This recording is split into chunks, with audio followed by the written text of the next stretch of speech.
ദൈവമാത്മാവാകുന്നു. അവനെ നമസ്കരിക്കുന്നവർ ആത്മാവിലും സത്യത്തിലും നമസ്കരിക്കണം.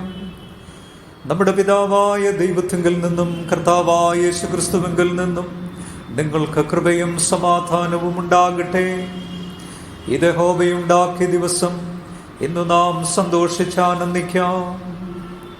കർത്താവേ, ഞങ്ങളുടെ അധരങ്ങളെ തുറക്കണമേ.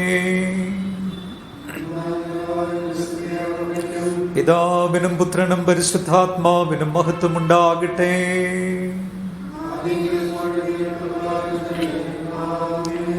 സൈന്യങ്ങളുടെ ദൈവമായ കർത്താവ് പരിശുദ്ധൻ, പരിശുദ്ധൻ, പരിശുദ്ധൻ. ആകാശവും ഭൂമിയും നിന്റെ മഹത്വം കൊണ്ട് നിറഞ്ഞിരിക്കുന്നു. മഹോന്നതനായ കർത്താവേ, നിനക്ക് മഹത്വമുണ്ടാകട്ടെ.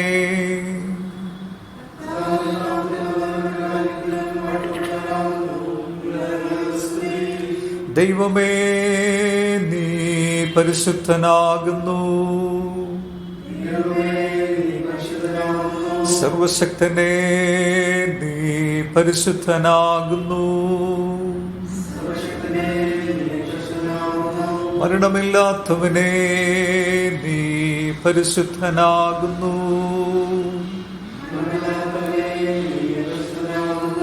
ഞങ്ങൾക്ക് വേണ്ടി ക്രൂശിക്കപ്പെട്ട ഞങ്ങളുടെ വീണ്ടെടുപ്പുകാരനായ കർത്താവേ, ഞങ്ങളോട് കരുണ ചെയ്യണമേ.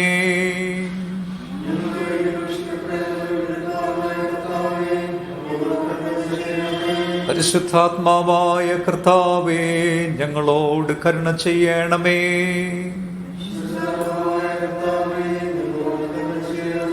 കർത്താവേ, ഞങ്ങളുടെ പ്രാർത്ഥനകളും സ്തോത്രങ്ങളും കൈക്കൊണ്ട് ഞങ്ങളോട് കരുണ ചെയ്യണമേ.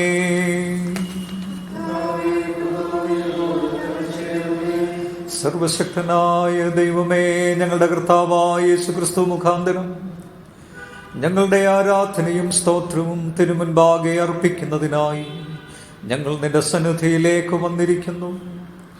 ഞങ്ങളുടെ പാപങ്ങളെ പരമാർത്ഥമായി ഏറ്റുപറയുന്നതിനും മറ്റുള്ളവർക്കും ഞങ്ങൾക്കും വേണ്ടി പ്രാർത്ഥിക്കുന്നതിനും ഞങ്ങളെ സഹായിക്കണമേ. നിന്റെ പരിശുദ്ധ വചനം ശ്രദ്ധയോടെ കേൾക്കുന്നതിനാൽ ഞങ്ങൾ നിന്റെ സ്നേഹത്തിൻ്റെ വലുപ്പത്തെ കൂടുതൽ യഥാർത്ഥമായി അറിയുകയും നിന്റെ കൃപാഫലങ്ങളെ ഞങ്ങളുടെ ജീവിതത്തിൽ തെളിയിച്ചു കാണിക്കുകയും ചെയ്യേണ്ടതിന് ഞങ്ങളുടെ കർത്താവായ യേശുക്രിസ്തു മൂലം കൃപ ചെയ്യണമേ. പാപസ്വീകാരം.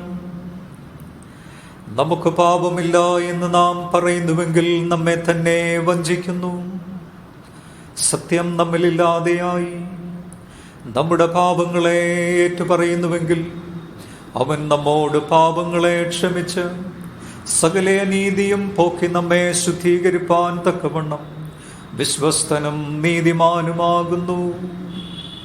ഞാൻ എഴുന്നേറ്റപ്പൻ്റെ അടുക്കൽ ചെന്നവനോട്, അപ്പാ, ഞാൻ സ്വർഗത്തോടും നിന്നോടും പാപം ചെയ്തിരിക്കുന്നു. ഇനി നിന്റെ മകൻ എന്ന പേരിന് ഞാൻ യോഗ്യനല്ല എന്ന് പറയും. ദൈവരാജ്യം സമീപിച്ചിരിക്കുന്നു. മാനസാന്തരപ്പെട്ട് സുവിശേഷത്തിൽ വിശ്വസിപ്പിൻ. നമുക്കുള്ള മഹാപുരോഹിതൻ നമ്മുടെ ബലഹീനതകളിൽ സഹതാപം കാണിപ്പാൻ കഴിയാത്തവനല്ല. പാപമൊഴികെ സർവത്തിലും നമുക്ക് തുല്യമായി പരീക്ഷിക്കപ്പെട്ടവനത്രേ നമുക്ക് ഉള്ളത്. നമുക്ക് മുട്ടുകുത്തി മൗനമായി നമ്മെ തന്നെ ശോധന ചെയ്യാം.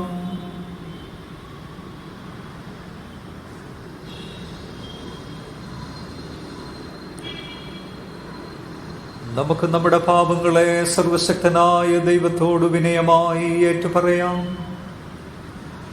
സർവശക്തിയും മഹാകരുണയുമുള്ള പിതാവേ, ഞങ്ങൾ കാണാതെ പോയ ആളുകളെ പോലെ നിന്റെ വഴികളിൽ നിന്ന് തെറ്റിച്ചിന്നിയിരിക്കുന്നു. ഞങ്ങളുടെ സ്വന്തം ഹൃദയങ്ങളിലെ വിചാരങ്ങളെയും മോഹങ്ങളെയും ഞങ്ങൾ ഏറ്റവും അനുസരിച്ച് നടന്നിരിക്കുന്നു. ഞങ്ങൾ നിന്റെ വിശുദ്ധ കൽപ്പനകളെ ലംഘിച്ചിരിക്കുന്നു. ഞങ്ങൾ ചെയ്യേണ്ട കാര്യങ്ങളെ ചെയ്യാതെ വിട്ട് ചെയ്യരുതാത്ത കാര്യങ്ങളെ ചെയ്തിരിക്കുന്നു. ഞങ്ങളിൽ സൗഖ്യവുമില്ല. അരിഷ്ടന്മാരായി കുറ്റക്കാരായ ഞങ്ങളോട് കരുണയുണ്ടാകണമേ. ദൈവമേ, തങ്ങളുടെ പിഴകളെ ഏറ്റുപറയുന്നവരോട് ക്ഷമിക്കണമേ. ഞങ്ങളുടെ കർത്താവായ യേശുക്രിസ്തു മൂലം നീ മനുഷ്യവർഗത്തോട് അറിയിച്ചിരിക്കുന്ന വാഗ്ദത്ത പ്രകാരം അനുദപിക്കുന്നവരെ വീണ്ടും കൈക്കൊള്ളണമേ. മഹാകരുണയുള്ള പിതാവേ, നിന്റെ പരിശുദ്ധ നാമത്തിന്റെ മഹത്വത്തിനായിട്ട് ഞങ്ങൾ ഇനിമേൽ ദൈവഭക്തിയോടും നീതിയോടും സുബോധത്തോടും നടക്കേണ്ടതിന് ക്രിസ്തു നിമിത്തം കൃപ ചെയ്യണമേ. കരുണയുള്ള കർത്താവേ, നിന്റെ വിശ്വാസമുള്ള ജനങ്ങൾ തങ്ങളുടെ സകല പാപങ്ങളിൽ നിന്നും ശുദ്ധീകരിക്കപ്പെട്ട് ശാന്തമനസ്സോടെ നിന്നെ സേവിപ്പാനായിട്ട് അവർക്ക് പാപമോചനവും സമാധാനവും നൽകണമെന്ന് ഞങ്ങളുടെ കർത്താവായ യേശുക്രിസ്തു മൂലം ഞങ്ങൾ നിന്നോട് അപേക്ഷിക്കുന്നു. ആമേൻ. കർത്താവിനെ സ്തുതിപ്പിൻ. ഇപ്പോഴൊന്നാം പാഠം വായിച്ച് നമുക്ക് കേൾക്കാം. ഇന്ന് കാലത്തേക്കായി നിശ്ചയിച്ചിരിക്കുന്ന ഒന്നാം പാഠം പുറപ്പാട് പുസ്തകം 14 അധ്യായം 15 വാക്യം മുതൽ 31 വാക്യം വരെ. പുറപ്പാട് 14:15 മുതൽ 31 വരെയുള്ള ദൈവവചനം കേൾപ്പിൻ. അപ്പോൾ യഹോവ മോശയോട് അരുളി ചെയ്തത്, നീ എന്നോട് നിലവിളിക്കുന്നത് എന്ത്? മുൻപോട്ട് പോകുവാൻ ഇസ്രായേൽ മക്കളോട് പറക. വടിയെടുത്ത് നിന്റെ കൈ കടലിന്മേൽ നീട്ടി അതിനെ വിഭാഗിക്കാം. ഇസ്രായേൽ മക്കൾ കടലിന്റെ നടുവേ ഉണങ്ങിയ നിലത്തുകൂടി കടന്നു പോകും. എന്നാൽ ഞാൻ മിസ്രയീമ്യരുടെ ഹൃദയത്തെ കഠിനമാക്കും. അവർ ഇവരുടെ പിന്നാലെ ചെല്ലും. ഞാൻ ഫറവോനിലും അവന്റെ സകല സൈന്യത്തിലും അവന്റെ രഥങ്ങളിലും കുതിരപ്പടയിലും എന്നെ തന്നെ മഹത്വപ്പെടുത്തും. ഇങ്ങനെ ഞാൻ ഫറവോനിലും അവന്റെ രഥങ്ങളിലും കുതിരപ്പടയിലും എന്നെ തന്നെ മഹത്വപ്പെടുത്തുമ്പോൾ ഞാൻ യഹോവ ആകുന്നു എന്ന് മിസ്രയീമ്യർ അറിയും. അനന്തരം ഇസ്രായേല്യരുടെ സൈന്യത്തിന് മുൻപായി നടന്ന ദൈവദൂതൻ അവിടെ നിന്ന് മാറി അവരുടെ പിന്നാലെ നടന്നു. മേഘസ്തംഭവും അവരുടെ മുൻപിൽ നിന്ന് മാറി പിൻപിൽ പോയി നിന്നു. രാത്രി മുഴുവനും മിസ്രയീമ്യരുടെ സൈന്യവും ഇസ്രായേല്യരുടെ സൈന്യവും തമ്മിൽ അടുക്കാതെ വണ്ണം അത് അവയുടെ മധ്യേ വന്നു. അവർക്ക് മേഘവും അന്ധകാരവുമായിരുന്നു. ഇവർക്കോ രാത്രിയെ പ്രകാശമാക്കി കൊടുത്തു. മോശ കടലിന്മേൽ കൈനീട്ടി. യഹോവ അന്ന് രാത്രി മുഴുവനും മഹാശക്തിയുള്ള ഒരു കിഴക്കൻ കാറ്റുകൊണ്ട് കടലിനെ പിൻവാങ്ങിച്ച് ഉണങ്ങിയ നിലമാക്കി. അങ്ങനെ വെള്ളം തമ്മിൽ വേർപിരിഞ്ഞു. ഇസ്രായേൽ മക്കൾ കടലിന്റെ നടുവിൽ ഉണങ്ങിയ നിലത്തുകൂടി നടന്നുപോയി. അവരുടെ ഇടത്തും വലത്തും വെള്ളം മതിലായി നിന്നു. മിസ്രയീമ്യർ പിന്തുടർന്നു. ഫറവോന്റെ കുതിരയും രഥങ്ങളും കുതിരപ്പടയും എല്ലാം അവരുടെ പിന്നാലെ കടലിന്റെ നടുവിലേക്ക് ചെന്നു. പ്രഭാതയാമത്തിൽ യഹോവ അഗ്നിമേഘസ്തംഭത്തിൽ നിന്ന് മിസ്രയീമ്യ സൈന്യത്തെ നോക്കി മിസ്രയീമ്യ സൈന്യത്തെ താറുമാറാക്കി. അവരുടെ രഥചക്രങ്ങളെ തെറ്റിച്ചും ഓട്ടപ്രയാസമാക്കി. അതുകൊണ്ട് മിസ്രയീമ്യർ, നാം ഇസ്രായേലിനെ വിട്ട് ഓടിപ്പോകാം, യഹോവ അവർക്ക് വേണ്ടി മിസ്രയീമ്യരോട് യുദ്ധം ചെയ്യുന്നു എന്ന് പറഞ്ഞു. അപ്പോൾ യഹോവ മോശയോട്, വെള്ളം മിസ്രയീമ്യരുടെ മേലും അവരുടെ രഥങ്ങളിന്മേലും കുതിരപ്പടയുടെ മേലും മടങ്ങി വരേണ്ടതിന് കടലിന്മേൽ കൈനീട്ടുക എന്ന് കൽപ്പിച്ചു. മോശ കടലിന്മേൽ കൈനീട്ടി. പുലർച്ചയ്ക്ക് കടൽ അതിന്റെ സ്ഥിതിയിലേക്ക് മടങ്ങി വന്നു. മിസ്രയീമ്യർ അതിന് എതിരായി ഓടി. യഹോവ മിസ്രയീമ്യരെ കടലിന്റെ നടുവിൽ തള്ളിയിട്ടു. വെള്ളം മടങ്ങി വന്നു. അവരുടെ പിന്നാലെ കടലിലേക്ക് ചെന്നിരുന്ന രഥങ്ങളെയും കുതിരപ്പടയെയും ഫറവോന്റെ സൈന്യത്തെയും എല്ലാം മുക്കിക്കളഞ്ഞു. അവരിൽ ഒരുത്തൻ പോലും ശേഷിച്ചില്ല. ഇസ്രായേൽ മക്കൾ കടലിന്റെ നടുവെ ഉണങ്ങിയ നിലത്തുകൂടി കടന്നുപോയി. വെള്ളം അവരുടെ ഇടത്തും വലത്തും മതിലായി നിന്നു. ഇങ്ങനെ യഹോവ ആ ദിവസം ഇസ്രായേല്യരെ മിസ്രയീമ്യരുടെ കയ്യിൽ നിന്ന് രക്ഷിച്ചു. മിസ്രയീമ്യർ കടൽക്കരയിൽ ചത്തടിഞ്ഞു കിടക്കുന്നത് ഇസ്രായേല്യർ കാണുകയും ചെയ്തു. യഹോവ മിസ്രയീമ്യരിൽ ചെയ്ത ഈ മഹാപ്രവൃത്തി ഇസ്രായേല്യർ കണ്ടു. ജനം യഹോവയെ ഭയപ്പെട്ടു. യഹോവയിലും അവന്റെ ദാസനായ മോശയിലും വിശ്വസിച്ചു. ഇവിടെ ഒന്നാം പാഠം അവസാനിക്കുന്നു. സെഖരിയാവിന്റെ പാട്ട് വാക്യപ്രതിവാക്യമായി നമുക്ക് വായിക്കാം. ഇസ്രായേലിന്റെ ദൈവമായ കർത്താവ് അനുഗ്രഹിക്കപ്പെട്ടവൻ. അവൻ തന്റെ ജനത്തെ സന്ദർശിച്ച് ഉദ്ധാരണം ചെയ്യുകയും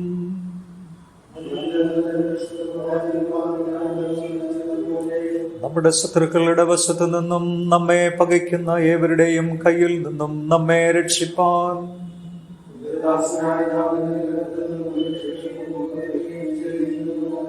നമ്മുടെ പിതാക്കന്മാരോട് കരുണ പ്രവർത്തിക്കേണ്ടതിനും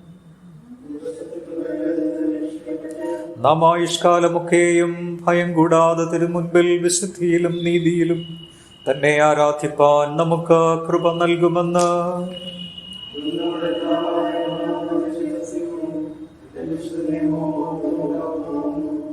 നീയോ പൈതലേ അത്യുന്നതന്റെ പ്രവാചകനെന്ന് വിളിക്കപ്പെടും.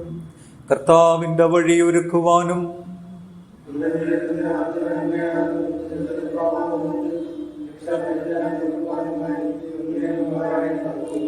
ഇരുളിലും മരണനിഴലിലും ഇരിക്കുന്നവർക്ക് പ്രകാശിച്ച് നമ്മുടെ കാലുകളെ സമാധാന മാർഗത്തിൽ നടത്തേണ്ടതിന്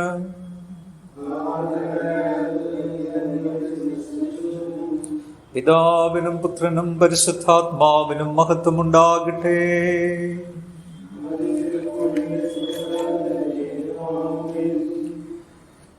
ഇപ്പോൾ ഇന്നത്തേക്കുള്ള പ്രത്യേക സങ്കീർത്തനവും അതിനെ തുടർന്ന് രണ്ടാം പാഠവും വായിക്കുന്നതാണ്. ഇന്നത്തേക്കായി നിശ്ചയിച്ചിരിക്കുന്ന സങ്കീർത്തനം 32. സങ്കീർത്തനം വാക്യപ്രതിവാക്യമായി വായിക്കാം. ലംഘനം ക്ഷമിച്ചും പാപം മറച്ചും കിട്ടിയവൻ ഭാഗ്യവാൻ.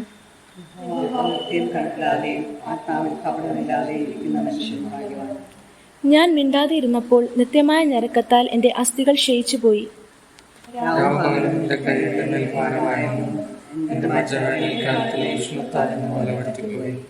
ഞാൻ എൻ്റെ പാപം നിന്നോട് അറിയിച്ചു, എൻ്റെ അകൃത്യം മറച്ചതുമില്ല. എൻ്റെ ലംഘനങ്ങളെ യഹോവയോട് ഏറ്റുപറയും എന്ന് ഞാൻ പറഞ്ഞു. അപ്പോൾ നീ എൻ്റെ പാപത്തിൻ്റെ കുറ്റം ക്ഷമിച്ചു തന്നു.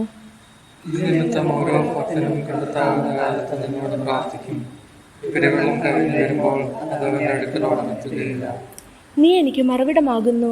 നീ എന്നെ കഷ്ടത്തിൽ നിന്ന് സൂക്ഷിക്കും. രക്ഷയുടെ ഉല്ലാസഘോഷം കൊണ്ട് നീ എന്നെ ചുറ്റിക്കൊള്ളും.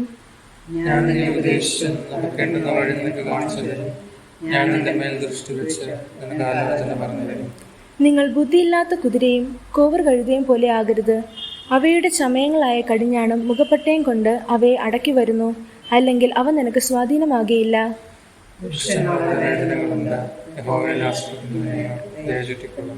നീതിമാന്മാരെ യഹോവയിൽ സന്തോഷിച്ചാനന്ദിപ്പിൻ. ഹൃദയപരമാർത്ഥികൾ എല്ലാവരുമായുള്ളവരെ ഘോഷിച്ചുല്ലസിപ്പിൻ.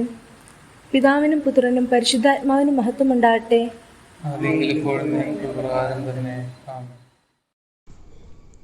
ഇന്ന് കാലത്തേക്കാൾ നിശ്ചയിച്ചിരിക്കുന്ന രണ്ടാം വേദഭാഗം അപ്പോസ്തലനായ വിശുദ്ധ പൗലോസ് തീത്തോസിന് എഴുതിയ ലേഖനം 3-ാം അധ്യായം 3 മുതൽ 8 വരെയുള്ള വാക്യങ്ങൾ. തീത്തോസ് 3:3 മുതൽ 8 വരെ. മുന്നേ നാമും ബുദ്ധികെട്ടവരും അനുസരണമില്ലാത്തവരും വഴിതെറ്റി നടക്കുന്നവരും നാനാമോഹങ്ങൾക്കും ഭോഗങ്ങൾക്കും അധീനരും ഈർഷ്യയിലും അസൂയയിലും കാലം കഴിക്കുന്നവരും ദേഷ്യതരും അന്യോന്യം പകയ്ക്കുന്നവരും ആയിരുന്നുവല്ലോ. എന്നാൽ നമ്മുടെ രക്ഷിതാവായ ദൈവത്തിൻ്റെ ദയയും മനുഷ്യപ്രീതിയും ഉദിച്ചപ്പോൾ അവൻ നമ്മെ നാം ചെയ്ത നീതിപ്രവർത്തികളാലല്ല തൻ്റെ കരുണപ്രകാരമത്രേ രക്ഷിച്ചത്. നാം അവൻ്റെ കൃപയാൽ നീതീകരിക്കപ്പെട്ടിട്ട് പ്രത്യാശപ്രകാരം നിത്യജീവന്റെ അവകാശികളായി തീരേണ്ടതിന് പുനർജനന സ്നാനം കൊണ്ടും നമ്മുടെ രക്ഷിതാവായ യേശുക്രിസ്തു മൂലം നമ്മുടെ മേൽ ധാരാളമായി പകർന്ന പരിശുദ്ധാത്മാവിൻ്റെ നവീകരണം കൊണ്ടും തന്നെ. ഈ വചനം വിശ്വാസയോഗ്യം. ദൈവത്തിൽ വിശ്വസിച്ചവർ സൽപ്രവൃത്തികളിൽ ഉത്സാഹികളായിരിക്കാൻ കരുതേണ്ടതിന് നീ ഇത് ഉറപ്പിച്ചു പറയണം എന്ന് ഞാൻ ഇച്ഛിക്കുന്നു. ഇത് ശുഭവും മനുഷ്യർക്ക് ഉപകാരവും ആകുന്നു. ഇവിടെ വേദഭാഗം വായിച്ച് അവസാനിക്കുന്നു. സഭയുടെ പാട്ട് വാക്യപ്രതിവാക്യമായി നമുക്ക് വായിക്കാം. ദൈവമേ, നിന്നെ ഞങ്ങൾ സ്തുതിക്കുന്നു. കർത്താവ് നീയാകുന്നുവെന്ന് ഞങ്ങൾ അനുസരിച്ചു കൊള്ളുന്നു.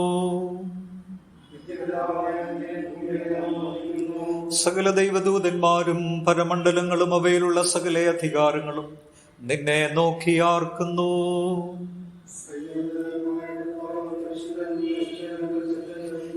ആകാശവും ഭൂമിയും നിന്റെ പ്രഭാവ മഹത്വം കൊണ്ട് നിറഞ്ഞിരിക്കുന്നുവെന്ന് അപ്പസ്തോലന്മാരുടെ പ്രഭാവ സമൂഹം നിന്നെ സ്തുതിക്കുന്നു. രക്തസാക്ഷിക്കാരുടെ ശ്രേഷ്ഠ സൈന്യം നിന്നെ സ്തുതിക്കുന്നു. നിന്റെ വന്ദിതനായ സത്യേകപുത്രനെയും ആശ്വാസപ്രദനായ പരിശുദ്ധാത്മാവിനെയും ലോകത്തിലെല്ലായിടവുമുള്ള വിശുദ്ധ സഭ അനുസരിച്ചു കൊള്ളുന്നു.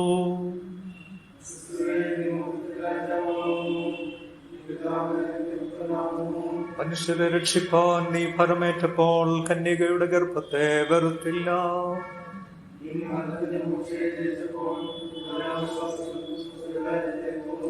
നീ ദൈവത്തിന്റെ വലതു ഭാഗത്ത് പിതാവിന്റെ പ്രഭാവത്തോടെ ഇരിക്കുന്നു.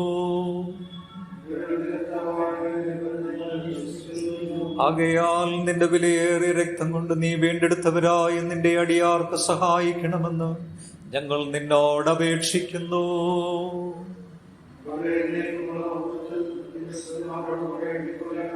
കർത്താവേ, നിന്റെ ജനങ്ങളെ രക്ഷിച്ച് നിന്റെ അവകാശത്തെ അനുഗ്രഹിക്കണമേ.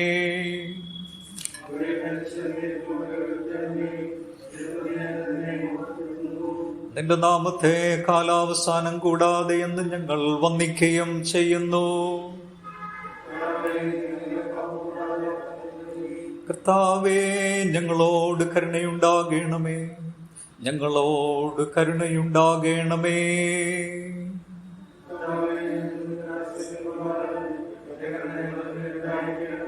കർത്താവേ, ഞാൻ നിങ്കൽ ആശ്രയിച്ചിരിക്കുന്നു, ഞാൻ ഒരിക്കലും ലജ്ജപ്പെടരുതേ. വിശുദ്ധ സുവിശേഷം വിശുദ്ധ യോഹന്നാൻ എഴുതിയ സുവിശേഷം 3-ാം അധ്യായം 1-ാം വാക്യം മുതൽ 8-ാം വാക്യം വരെ. വിശുദ്ധ യോഹന്നാൻ എഴുതിയ സുവിശേഷത്തിൽ 3-ാം അധ്യായത്തിൽ 1-ാം വാക്യം മുതൽ 8-ാം വാക്യം വരെ എഴുതപ്പെട്ടിരിക്കുന്ന ദൈവവചനം കേൾപ്പിൻ. പരീശന്മാരുടെ കൂട്ടത്തിൽ യഹൂദന്മാരുടെ ഒരു പ്രമാണിയായി നിക്കോദേമോസ് എന്ന പേരുള്ള ഒരു മനുഷ്യനുണ്ടായിരുന്നു. അവൻ രാത്രിയിൽ അവന്റെ അടുക്കൽ വന്നവനോട്, റബ്ബീ, നീ ദൈവത്തിന്റെ അടുക്കൽ നിന്ന് ഉപദേഷ്ടാവായി വന്നിരിക്കുന്നുവെന്ന് ഞങ്ങൾ അറിയുന്നു. ദൈവം തന്നോടുകൂടെയില്ലെങ്കിൽ നീ ചെയ്യുന്ന ഈ അടയാളങ്ങളെ ചെയ്യുവാൻ ആർക്കും കഴിയുകയില്ല എന്ന് പറഞ്ഞു. യേശു അവനോട്, ആമേൻ ആമേൻ, ഞാൻ നിന്നോട് പറയുന്നു, പുതുതായി ജനിച്ചില്ല എങ്കിൽ ദൈവരാജ്യം കാണുവാൻ ആർക്കും കഴിയുകയില്ല എന്നുത്തരം പറഞ്ഞു. നിക്കോദേമോസ് അവനോട്, മനുഷ്യൻ വൃദ്ധനായ ശേഷം ജനിക്കുന്നതെങ്ങനെ? രണ്ടാമതും അമ്മയുടെ ഉദരത്തിൽ കടന്ന് ജനിക്കാമോ എന്ന് ചോദിച്ചു. അതിന് യേശു, ആമേൻ ആമേൻ, ഞാൻ നിന്നോട് പറയുന്നു, വെള്ളത്താലും ആത്മാവിനാലും ജനിച്ചില്ല എങ്കിൽ ദൈവരാജ്യത്തിൽ കടപ്പാൻ ആർക്കും കഴിയുകയില്ല. ജഡത്താൽ ജനിച്ചത് ജഡമാകുന്നു, ആത്മാവിനാൽ ജനിച്ചത് ആത്മാവാകുന്നു. നിങ്ങൾ പുതുതായി ജനിക്കണമെന്ന് ഞാൻ നിന്നോട് പറയുകയാൽ ആശ്ചര്യപ്പെടരുത്. കാറ്റിഷ്ടമുള്ളയിടത്ത് ഊതുന്നു, അതിന്റെ ശബ്ദം നീ കേൾക്കുന്നു, എങ്കിലും അതെവിടെ നിന്ന് വരുന്നുവെന്നും എവിടേക്ക് പോകുന്നുവെന്നും അറിയുന്നില്ല. ആത്മാവിനാൽ ജനിച്ചവനെല്ലാം അതുപോലെ ആകുന്നു എന്ന് ഉത്തരം പറഞ്ഞു. ക്രിസ്തുവേ, നിനക്ക് സ്തുതിയുണ്ടായിരിക്കട്ടെ. 368-ാം കീർത്തനം.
സ്നേഹിക്കുന്ന ഞങ്ങളുടെ ദൈവമേ, സ്വർഗീയ പിതാവേ,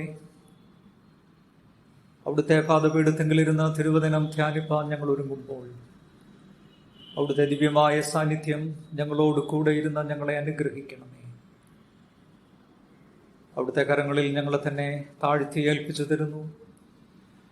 തിരുകൃപയെ അനുഭവിപ്പാൻ ഈ പ്രത്യേക സമയത്ത് നീ ഞങ്ങളെ ഒരുക്കുകയും തിരുവചനത്തിൻ്റെ അത്ഭുത സത്യങ്ങളെ കാണുവാൻ ഞങ്ങളുടെ ഹൃദയങ്ങളെ അവിടുന്ന് പ്രകാശിപ്പിക്കുകയും ചെയ്യണമെന്ന് യേശുവിൻ്റെ വിലയേറിയ നാമത്തിൽ അടിയങ്ങൾ അപേക്ഷിക്കുന്നത് കൃപയോടെ കേൾക്കണമേ. ആമേൻ.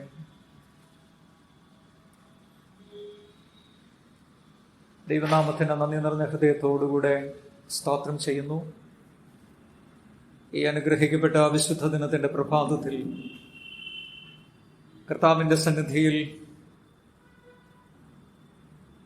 അടുത്തു വന്ന ദൈവത്തെ ആരാധിപ്പാനായി ദൈവം നമ്മെ ഒരിക്കൽ കൂടി അനുവദിച്ചതോർത്ത ദൈവത്തിന് സ്തോത്രം കരയറ്റുന്നു. നാമായിരിക്കുന്ന നമ്മുടെ ഭവനാന്തരീക്ഷങ്ങളിൽ ദൈവസാന്നിധ്യം അനുഭവിച്ചുകൊണ്ട് കർത്താവിനെ ആരാധിച്ച് മഹത്വപ്പെടുത്തുവാൻ ദൈവത്തിൻ്റെ പരിശുദ്ധാത്മാവ് നമ്മെ എല്ലാവരെയും ഒരുക്കട്ടെ എന്ന് വളരെ ആത്മാർത്ഥമായി പ്രാർത്ഥിക്കുന്നു. നമ്മുടെ ഒന്നിച്ചുള്ള ദൈവോധന ധ്യാനത്തിനായി ഇന്ന് സുവിശേഷ പാഠമായി നാം വായിച്ചു കേട്ട വേദഭാഗത്തേക്ക് നമ്മുടെ ശ്രദ്ധ നമുക്ക് കൊണ്ടുവരാം. വിശുദ്ധ യോഹന്നാൻ എഴുതിയ സുവിശേഷം 3-ാം അധ്യായം 1 മുതലുള്ള വാക്യങ്ങൾ. അതിൻ്റെ 3-ാം വാക്യം ഒരിക്കൽ കൂടി വായിക്കട്ടെ. യേശു നിക്കോദിമോസിനോട്, ആമേൻ ആമേൻ ഞാൻ നിന്നോട് പറയുന്നു, പുതുതായി ജനിച്ചില്ല എങ്കിൽ ദൈവരാജ്യം കാണുവാൻ ആർക്കും കഴിയുകയില്ല എന്ന് ഉത്തരം പറഞ്ഞു. വിശുദ്ധ യോഹന്നാൻ എഴുതിയ സുവിശേഷം 3-ാം അധ്യായം അതിൻ്റെ ആദ്യത്തെ 21 വാക്യങ്ങളിൽ നാം കാണുന്നത് കർത്താവായ യേശുക്രിസ്തുവും നിക്കോദിമോസും തമ്മിലുള്ള സംഭാഷണമാണ്. നമുക്കെല്ലാവർക്കും അറിയാം, ഈ പ്രത്യേകമായ വിവരണം യോഹന്നാന്റെ സുവിശേഷത്തിൽ മാത്രമേ നമുക്ക് കാണുവാനായിട്ട് സാധിക്കുന്നു. 1-ാമത്തെ വാക്യം ആരംഭിക്കുന്നത് നിക്കോദിമോസിനെ പരിചയപ്പെടുത്തിക്കൊണ്ട് പരീശന്മാരുടെ കൂട്ടത്തിൽ യഹൂദന്മാരുടെ ഒരു പ്രമാണി. 4-ാമത്തെ വാക്യത്തിലേക്ക് വരുമ്പോൾ നിക്കോദിമോസ് കർത്താവിനോട് പറയുന്ന വാക്കുകൾ നാം ശ്രദ്ധിക്കുന്നതായ സമയത്ത് നിക്കോദിമോസിനെ കുറിച്ച് തന്നെ ഒരുപക്ഷെങ്കിൽ നമുക്കൊരു സൂചന ആ വാക്യത്തിൽ ലഭിക്കുന്നത്, നിക്കോദിമോസ് യൗവനത്തിൽ ഉണ്ടായിരുന്ന ഒരു വ്യക്തിയായിരുന്നില്ല, പ്രായം ചെന്ന ഒരു വ്യക്തിയായിരുന്നിരിക്കണം നിക്കോദിമോസ്. വീണ്ടും 10-ാം വാക്യത്തിലേക്ക് വരുന്നതായ സമയത്ത് അവിടെ നിക്കോദിമോസിനോട് കർത്താവ് പറയുന്നുണ്ട്, നീ ഇസ്രായേലിന്റെ ഉപദേഷ്ടാവായിരുന്നിട്ടും. അപ്പോൾ നിക്കോദിമോസിനെ കുറിച്ചുള്ള മറ്റൊരു കാര്യം 10-ാമത്തെ വാക്യത്തിൽ നിന്ന് നമുക്ക് ലഭിക്കുന്നുണ്ട്. താൻ ഇസ്രായേലിന്റെ ഉപദേഷ്ടാവായി. അതിൻ്റെ ഇംഗ്ലീഷ് ട്രാൻസ്ലേഷനുകളിലെല്ലാം പറഞ്ഞിരിക്കുന്നത് ഒരു ഉപദേഷ്ടാവെന്നല്ല, you are the teacher, you are the teacher. വളരെ പ്രാധാന്യമുള്ള ഒരു ചുമതല വഹിച്ചിരുന്നതായ ഉപദേഷ്ടാവായിരുന്നു നിക്കോദിമോസ് എന്ന് പറയുന്നത്. അതുകൊണ്ട് ഈ വേദഭാഗങ്ങൾ നമ്മൾ ശ്രദ്ധിക്കുന്നതായ സമയത്ത് നിക്കോദിമോസ് ഒരു പരീശനായിരുന്നു, യഹൂദന്മാരുടെ പ്രമാണിയായിരുന്നു. യഹൂദന്മാരുടെ സുപ്രീം കോർട്ട് എന്ന് പലപ്പോഴും പറയപ്പെട്ടിരുന്നതായ സെന്നിന്ദ്ര സംഘത്തിന്റെ ഒരംഗമായിരുന്നു നിക്കോദിമോസ്. അതുപോലെ തന്നെ ഇവിടെ പറയുന്നത് നിക്കോദിമോസ് പ്രായം ചെന്ന ഒരു മനുഷ്യനായിരുന്നു. അതുമാത്രമല്ല, ഇസ്രായേലിന്റെ വളരെ ശ്രേഷ്ഠനായ ഒരു ഉപദേഷ്ടാവായിരുന്നു നിക്കോദിമോസ്. ഈ വേദഭാഗത്തു നിന്ന് നമുക്ക് ലഭിക്കുന്ന വിവരണത്തിന്റെ വെളിച്ചത്തിൽ നമുക്ക് മനസ്സിലാക്കാനായിട്ട് കഴിയുന്നത് ഇവിടെ യേശുവിൻ്റെ അടുക്കൽ വന്നിരിക്കുന്ന ഈ വ്യക്തി സാധാരണക്കാരനായ ഒരു മനുഷ്യനല്ല, വളരെ ഉന്നതനായ ശ്രേഷ്ഠമായ ഒരു വ്യക്തിത്വത്തിൻ്റെ ഉടമയായ ഒരു മനുഷ്യനാണ് ഇവിടെ കർത്താവിനെ കാണുവാനായി യേശുവിൻ്റെ അടുക്കൽ വരുന്നത്. രണ്ടാമത്തെ വാക്യത്തിൽ അവൻ രാത്രിയിൽ യേശുവിൻ്റെ അടുക്കൽ വന്നു. വളരെ ഉന്നതമായ ഒരു വ്യക്തിത്വത്തിൻ്റെ ഉടമയായിരുന്ന നിക്കോദിമോസ് കർത്താവിനെ കാണുവാനായിട്ട് വരുന്നു. ഇതിന് തൊട്ടു മുമ്പുള്ള അധ്യായം, രണ്ടാമത്തെ അധ്യായം നാം വായിക്കുന്നതായ സമയത്ത് അതിൻ്റെ അവസാന വാക്യങ്ങളിലേക്ക് വരുമ്പോൾ അവിടെ നാം കാണുന്നത് കർത്താവായ യേശുക്രിസ്തുവിൻ്റെ യെരുശലേം ദേവാലയത്തിൻ്റെ ശുദ്ധീകരണത്തെക്കുറിച്ചൊക്കെ. യഹൂദ മതമേധാവികളെ എല്ലാം വളരെ ശുഭിതരാക്കിയതായ ഒരു പ്രവർത്തനമായിരുന്നു കർത്താവിൻ്റെ ദേവാലയ ശുദ്ധീകരണം. എങ്ങനെയെങ്കിലും യേശുവിനെ ഇല്ലാതാക്കണമെന്ന് യഹൂദന്മാർ ദൃഢപ്രതിജ്ഞ ചെയ്യുന്നതിന് മുഖാന്തരമായ ഒരു പ്രവൃത്തിയായിരുന്നു ദേവാലയ ശുദ്ധീകരണം. അങ്ങനെ ഇരുന്ന ഒരു സാഹചര്യത്തിലാണ് അവരിൽ നിന്നൊക്കെ വളരെ വ്യത്യസ്തമായ ഒരു സമീപനം നാം ഇവിടെ നിക്കോദിമോസിൽ കാണുന്നത്. യാതൊരു മുൻവിധികളും കൂടാതെ തുറന്ന മനസ്സോടുകൂടെ ഇവിടെ നിക്കോദിമോസ് യേശുവിൻ്റെ അടുക്കൽ വരുന്നതായ ഒരു ചിത്രമാണ് ഇതിൻ്റെ ആദ്യ വാക്യത്തിൽ നമുക്ക് കാണാനായിട്ട് കഴിയുന്നത്. എന്തുകൊണ്ടാണ് നിക്കോദിമോസ് യേശുവിൻ്റെ അടുക്കൽ വരുന്നതിന് ഇടയായി തീർന്നത്? 2-ാം അധ്യായം 23-ാമത്തെ വാക്യം നാം വായിക്കുമ്പോൾ, പെസഹ പെരുന്നാളിൽ യെരുശലേമിൽ ഇരിക്കുമ്പോൾ യേശു ചെയ്ത അടയാളങ്ങൾ കണ്ടിട്ട് പലരും അവൻ്റെ നാമത്തിൽ വിശ്വസിച്ചു.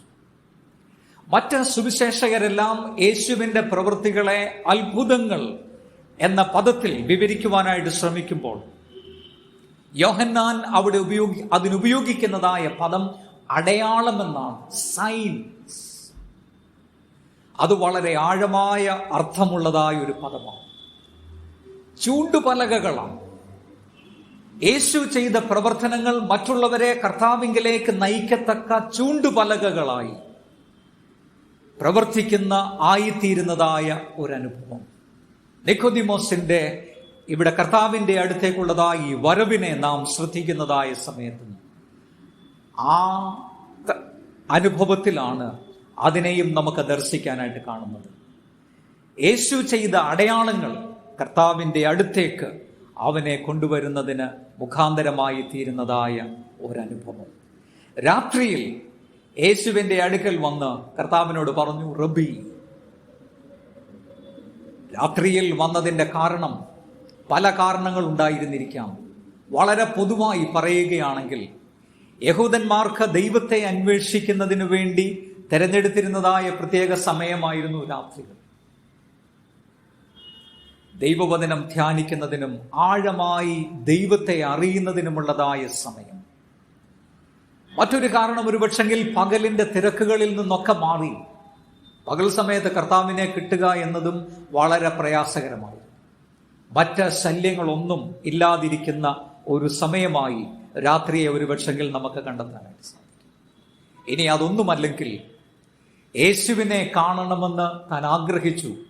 അതൊട്ടും മാറ്റിവെക്കാതെ തനിക്ക് ലഭിച്ച ആദ്യത്തെ സന്ദർഭത്തിൽ തന്നെ കർത്താവിൻ്റെ അടുത്തേക്ക് വരുന്നതായ അനുഭവമായിട്ടും ഒരുപക്ഷെങ്കിൽ നമുക്ക് ഈ രാത്രിയിൽ വരുന്ന ആ കാര്യത്തെ ഈ വേദഭാഗത്ത് നിന്ന് മനസ്സിലാക്കുവാനായിട്ട് സാധിക്കും. വളരെ ആത്മാർത്ഥമായ ആഗ്രഹത്തോടുകൂടെ, ആകാംക്ഷയോടുകൂടെ അവൻ യേശുവിൻ്റെ അടുക്കലേക്ക് വന്നു. യേശുവിൻ്റെ അടുത്ത് വന്നുകൊണ്ട് പറയുകയാണ്, റബി, നീ ദൈവത്തിൻ്റെ അടുക്കൽ നിന്ന് ഉപദേഷ്ടാവായി വന്നിരിക്കുന്നുവെന്ന് ഞങ്ങൾ അറിയുന്നു. ദൈവത്താൽ അയക്കപ്പെട്ട ഉപദേഷ്ടാവായി കർത്താവിനെ ഇവിടെ നിക്കോദിമോസ് ഏറ്റുപറയുകയാണ്. റബി, മറ്റ് യഹൂദന്മാരുടെ ഭൂരിഭാഗം ആളുകളും മതമേധാവികളും യേശുവിനെ ദുഷിച്ചുകൊണ്ടിരുന്നപ്പോൾ, ദ്വേഷിച്ചുകൊണ്ടിരുന്നതായ സമയത്ത് ദൈവത്താൽ അയക്കപ്പെട്ട ഉപദേഷ്ടാവായി ഇവിടെ യേശുവിനെ നിക്കോദിമോസ് ഏറ്റുപറയുന്നത് വളരെ ശ്രേഷ്ഠമായ ഒരു പ്രതികരണമായി നമുക്ക് നിശ്ചയമായിട്ടും ചിന്തിക്കുവാനായിട്ട് സാധിക്കുമെന്നതിന് യാതൊരു സംശയവുമില്ല. അതിവിടെ കർത്താവ് ഒരു പരിധിവരെ അംഗീകരിക്കുന്നുണ്ട്. തന്നെ ഒരു ഉപദേഷ്ടാവായി, റബിയായി, ഉപദേശകനായി യേശു സ്വീകരിക്കുന്നുണ്ട്. യേശു ഒരു ഉപദേശകനുമായിരുന്നു. എന്നാൽ ഈ വേദഭാഗത്തിന്റെ അവസാന വാക്യങ്ങളിലേക്കൊക്കെ വരുന്നതായ സമയത്ത് നിക്കോദിമോസിന്റെ ശ്രദ്ധയിലേക്ക് കർത്താവ് ഒരു തിരുത്തൽ കൊണ്ടുവരുവാനായിട്ട് ശ്രമിക്കുന്നുണ്ട്. താൻ ഒരു ഉപദേഷ്ടാവായിട്ട് മാത്രമല്ല, തൻ്റെ ജീവിതത്തിന്റെ ഏറ്റവും പ്രാമുഖ്യമുള്ള ദൗത്യം എന്ന് പറയുന്നത് യേശു ഒരു രക്ഷകനാണ്, വീണ്ടെടുപ്പുകാരനാണ്. 14 വാക്യത്തിലേക്കൊക്കെ വരുമ്പോൾ അതാണ് യേശു പറയുവാനായിട്ട് ശ്രമിക്കുന്നത്. More than A teacher, he is A redeemer. താൻ ഒരു സേവിയർ ആണെന്ന്, രക്ഷകനാണെന്നുള്ളതായ വസ്തുത നിക്കോദിമോസിന്റെ ശ്രദ്ധയിലേക്ക് ഇവിടെ കർത്താവായ യേശുക്രിസ്തു കൊണ്ടുവരുവാനായിട്ടും ശ്രമിക്കുന്നു. 2 വാക്യത്തിൽ യഹൂദ മതത്തിൽ നിന്ന് ഉന്നത ശ്രേണിയിലുണ്ടായിരുന്നതായ ഒരു വ്യക്തി കർത്താവിന്റെ അടുത്ത് വന്ന് യേശുവിനെ ഇങ്ങനെ സംബോധന ചെയ്യുകയും ദൈവത്താൽ അയക്കപ്പെട്ട ഉപദേഷ്ടാവായി ഏറ്റുപറയുകയും ചെയ്യുന്നു. എന്നാൽ ഈ 2 വാക്യം നാം ശ്രദ്ധിക്കുന്നതായ സമയത്ത് അതിനെ കർത്താവ് വളരെ പ്രോത്സാഹിപ്പിക്കാതെ വളരെ വേഗം 3 വാക്യത്തിലേക്ക് യേശു പ്രവേശിച്ചുകൊണ്ട് പറഞ്ഞു, ആമേൻ ആമേൻ, ഞാൻ നിന്നോട് പറയുന്നു, പുതുതായി ജനിച്ചില്ല എങ്കിൽ ദൈവരാജ്യം കാണുവാൻ ആർക്കും കഴിയുകയില്ല. യേശുവിനെ കുറിച്ച് വളരെ ഉന്നതമായ കാര്യം നിക്കോദിമോസ് പറയുവാനായിട്ട് ശ്രമിക്കുന്നെങ്കിലും ആ പ്രോത്സാഹനത്തിന്റെ വാക്കുകൾ കേട്ടു നിൽക്കുവാനായി ശ്രമിക്കാതെ നിക്കോദിമോസിന്റെ ജീവിതത്തിന്റെ യഥാർത്ഥ ആവശ്യത്തിലേക്ക് കർത്താവ് വിരൽ ചൂണ്ടുവാനായിട്ട് ശ്രമിക്കുകയാണ്. 2 അധ്യായത്തിന്റെ 25 വാക്യത്തിൽ അത് പറയുന്നുണ്ട്, മനുഷ്യനിലുള്ളത് എന്തെന്ന് സ്വതവേ അറിഞ്ഞിരിക്കുകയാൽ തനിക്ക് മനുഷ്യനെ കുറിച്ച് യാതൊരുത്തിൻ്റെയും സാക്ഷ്യം ആവശ്യമായിരുന്നില്ല. He knows what is in us. അതുപോലെ യഥാർത്ഥത്തിൽ നമ്മുടെ ആവശ്യം എന്താണെന്നുള്ളതും യേശു വളരെ വ്യക്തമായി മനസ്സിലാക്കുന്നുണ്ട്.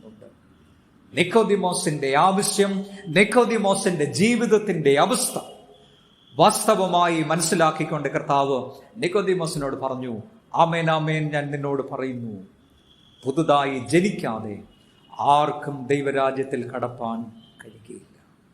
വീണ്ടും ജനനത്തെക്കുറിച്ച് നിക്കോദിമോസിനോട് കർത്താവായ യേശുക്രിസ്തു ഇവിടെ പറയുന്ന 1 കാര്യം, റീജനറേഷൻ ഈസ് എസെൻഷ്യൽ.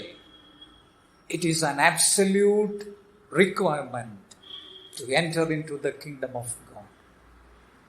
പുതുജനനം, വീണ്ടും ജനനം, രക്ഷയുടെ അനുഭവത്തിലേക്ക് പ്രവേശിക്കുന്നതിന്റെ അനുഭവം, അതിനെക്കുറിച്ചാണ് ഇവിടെ കർത്താവ് നിക്കോദിമോസിനോട് പറയാനായിട്ട് ശ്രമിക്കുന്നത്. യേശു പറയുന്നത്, ആമേൻ ആമേൻ, ഞാൻ നിന്നോട് പറയുന്നു. 2 പ്രാവശ്യം അത് ആവർത്തിച്ചിരിക്കുന്നത് അതിന്റെ ആവശ്യകതയും അതിന്റെ പ്രാധാന്യവും വ്യക്തമാക്കുന്നതിന്. താഴോട്ടുള്ള വാക്യങ്ങൾ നമ്മൾ ശ്രദ്ധിക്കുന്നതായ സമയത്ത് ഇവിടെ 5 പ്രാവശ്യം കർത്താവായ യേശുക്രിസ്തു ആവർത്തിച്ച് വീണ്ടും ജനനത്തിന്റെ ആവശ്യകതയെക്കുറിച്ച് നിക്കോദിമോസിനോട് പറയുന്നതായി നമുക്ക് കാണാനായിട്ട് കഴിയും. അതുകൊണ്ട് ഇവിടെ കർത്താവായ യേശുക്രിസ്തു തന്നെ ഓർപ്പിക്കുന്ന പ്രഥമമായ കാര്യമെന്ന് പറയുന്നത് റീജനറേഷൻ ഈസ് എസെൻഷ്യൽ. 4 വാക്യത്തിൽ അതിനോട് നിക്കോദിമോസ് പ്രതികരിക്കാനായിട്ട് ശ്രമിക്കുന്നത്, നിക്കോദിമോസ് യേശുവിനോട്, മനുഷ്യൻ വൃദ്ധനായ ശേഷം ജനിക്കുന്നത് എങ്ങനെ? കർത്താവ് പറഞ്ഞതിനെ ഖണ്ഡിക്കുവാനായിട്ട് ശ്രമിക്കുകയോ യേശു പറഞ്ഞതിനോടുള്ള തന്റെ താല്പര്യമില്ലായ്മ പ്രകടിപ്പിക്കുകയോ അല്ല ഇവിടെ നിക്കോദിമോസ് ചെയ്യുന്നതായിട്ട് നമുക്ക് കാണാനായിട്ട് കഴിയും. താൻ യേശു പറഞ്ഞതിനെ മനസ്സിലാക്കിയത് എപ്രകാരമായിരുന്നു, അത് ഇവിടെ യേശുവിന്റെ മുമ്പിൽ അവതരിപ്പിക്കുവാനായിട്ട് ശ്രമിക്കുക. നിക്കോദിമോസ് പറയുന്നത്, മനുഷ്യൻ വൃദ്ധനായ ശേഷം വീണ്ടും ജനിക്കുന്നത് എങ്ങനെ? ഈ പുതുജനനത്തെക്കുറിച്ച്, വീണ്ടും ജനനത്തെക്കുറിച്ച് താൻ മനസ്സിലാക്കിയത് പഴയത് ഒന്ന് പുതുക്കിയെടുക്കുന്നതിന്റെ അനുഭവമാണ്. an updation of the old. മറ്റൊരു കാര്യം, നിക്കോദിമോസ് ഇവിടെ വളരെ ആത്മാർത്ഥമായി യേശുവിന്റെ മുൻപിൽ അവതരിപ്പിക്കുവാൻ ശ്രമിക്കുന്ന സംശയം, is it possible, is it possible to have a change? മനുഷ്യൻ വൃദ്ധനായ ശേഷം ജീവിതത്തിന്റെ പഴകിയ തഴക്കങ്ങളിൽ നിന്ന് ഒരു മാറ്റം ഉൾക്കൊള്ളുക എന്ന് പറയുന്നത് ഇസ് ഇറ്റ് പോസിബിൾ? ഇവിടെ നിക്കോദിമോസിനോട് യേശു പറയുന്നത്, പുതുതായി ജനിച്ചില്ല എങ്കിൽ ആർക്കും ദൈവരാജ്യം കാണുവാൻ കഴിയുകയില്ല. രണ്ട് കാര്യങ്ങൾ അവിടെ യേശു വ്യക്തമാക്കുന്നുണ്ട്. നിക്കോദിമോസിനെ പോലെ വളരെ ഉന്നതമായ നിലവാരത്തിൽ ജീവിക്കുന്ന വ്യക്തികളാണെങ്കിലും, അതുപോലെ ജീവിച്ച് ജീവിതം തകർന്നു പോയ വ്യക്തിത്വങ്ങളാണെങ്കിലും, വീണ്ടും ജനനത്തിന്റെ അനുഭവം, the messed up and the broken ones, they too can be born again. അതാണ് ഇവിടെ കർത്താവ് നൽകുവാനായിട്ട് ശ്രമിക്കുന്നതായ സുവിശേഷം എന്ന് പറഞ്ഞു. A change is possible. ഒന്നാമത് യേശു ഇവിടെ ഓർപ്പിക്കുന്നത് അതാണ്. Regeneration is essential.